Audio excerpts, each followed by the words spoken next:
Welcome to Smart Listening Lab, a YouTube channel for learning English through podcasts, The Deep Dive. Okay, so let's get into this.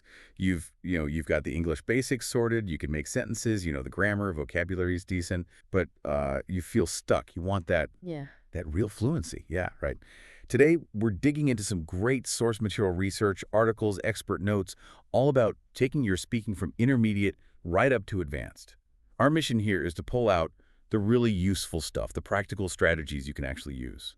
Yeah, and what really jumps out from all this material is that getting to that advanced stage, it's not just about learning more words or grammar points in isolation. It's more of a fundamental shift. Thinking about English less like a textbook subject and more like a living, breathing thing. Right, moving from the classroom rules to how English actually works out in the world. And the first big strategy that kept coming up was mastering the music of English. Exactly. Suprasegmentals. It sounds technical, but it's really about the rhythm, the stress, the intonation, the melody of the language. It goes way beyond just pronouncing individual sounds correctly. Okay, so why is that so important? Is it just about sounding good? Well, partly, but it's more fundamental. The sources point out that native listeners, they don't really hear word by word. They latch onto these musical patterns. A massive part of this is sentence stress. Deciding which words to emphasize. Precisely. We don't just say every word with the same force. We hit the important words harder, the nouns, the main verbs, the adjectives, adverbs. And the little function words like the to-a, they often get sort of squashed or linked together. Got example? Sure, like the classic one. I went to the store to buy some bread. You hear those main words pop. Getting that pattern down makes you so much easier to follow. And yeah, sound more natural. Okay, makes sense. What's a practical way to work on that? The research suggests consciously practicing. Take a paragraph and read it aloud, but only focus on hitting those main content words. Ignore perfect pronunciation for a bit, just get the rhythm. Interesting.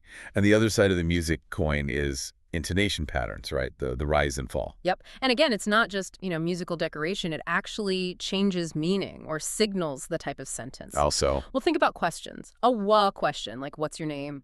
It usually goes down at the end. Falling intonation. Yeah. But a yes/no question, "are you coming?" That one typically goes up.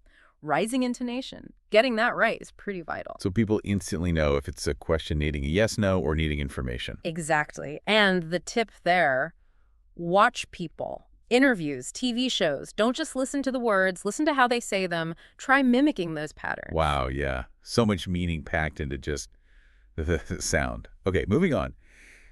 The material also really pushes into culture, doesn't it? It does. Strategy 2, embracing cultural nuances and idiomatic expressions. This is where you move from just correct English to appropriate English, using the language in a way that fits the situation, the culture. Which means going beyond the literal dictionary definitions sometimes. Definitely. Idioms are a perfect example. You wouldn't usually say, "let's commence working now." Right. You'd say, "let's get the ball rolling," which makes no sense word for word. Exactly. And the advice here isn't just memorizing idiom lists. It's learning them in context. See how people actually use them in conversations or stories. And related to that is pragmatics.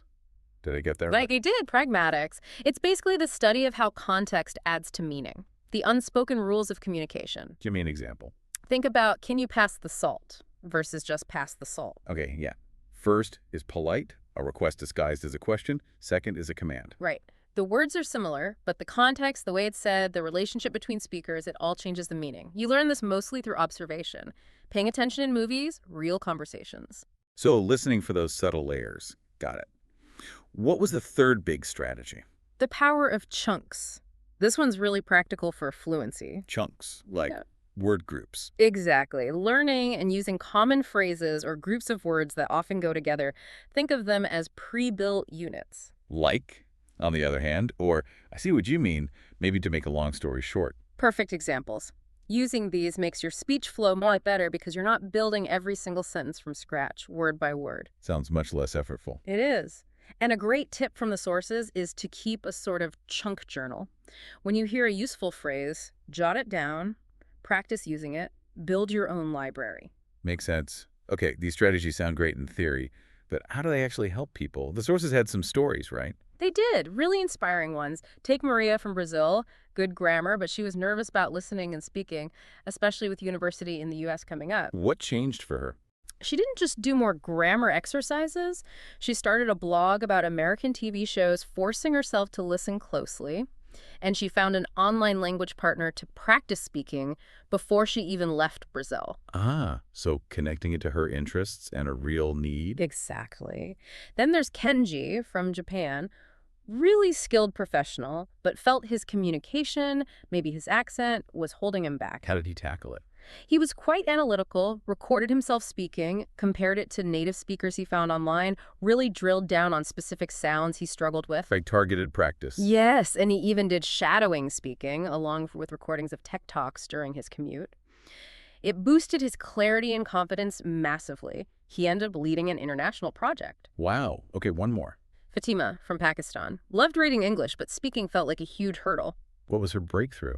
She linked her reading passion to speaking, joined an online book club discussing books she loved over video calls. She also started listening to audiobooks while following along with the text. So finding a genuine reason to communicate. Precisely. Her fluency just bloomed because it wasn't practice for practice's sake. It was real communication about something she cared about. These stories are great.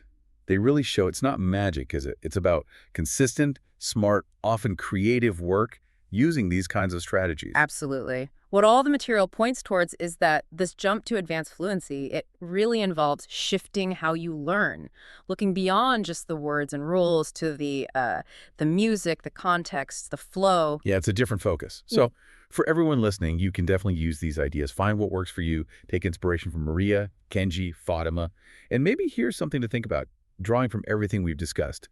If fluency isn't just about grammar points, but it's also deeply connected to the music and the culture of English, what's one small change you could make today to start listening and maybe practicing just a little differently? Thanks for tuning in. Keep practicing, and for more English lessons, don't forget to like, subscribe, and share.